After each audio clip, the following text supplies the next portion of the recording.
ఈ రోజైతే కొన్ని పనులున్నాయి. బయటికెళ్దాం అనుకున్నాను. వర్షం అయితే ఫుల్‌గా స్టార్ట్ అయింది. వర్షం అంటే నాకు చాలా భయమండి. ఎందుకు భయం అనుకుంటున్నారా? ఒకసారి చూడండి. వర్షం చేసే బీభత్సం అంతే ఇంతే కాదు. ఇంకా నెక్స్ట్ డే నాకు ఫుల్ పనే.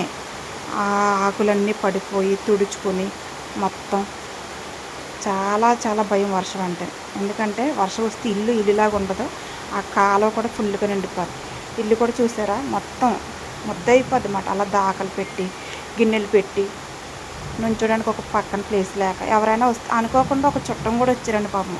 ఆయన కూడా ఫుల్‌గా భయపడి ఆయన కూడా కారు పిలిపించుకొని వెంటనే వెళ్ళిపోయారు. మా ఇంట్లో ఒక్క నిమిషం కూడా నించోలేకపోయారు ఆయన. దొడ్డేపు, ఈదేపు మొత్తం చిన్న వర్షానికి ఇలా ఉందంటే ఫుల్ వర్షం వస్తే అసలు చాలామంది ఇబ్బంది పడతారండి వర్షానికి. ఎండకి ఎలాగైనా తట్టుకోగలం, కానీ వర్షం వస్తే అస్సలు తట్టుకోలేమండి. వర్షంతో వచ్చే భయాలు అన్నీ ఇన్నే కాదు.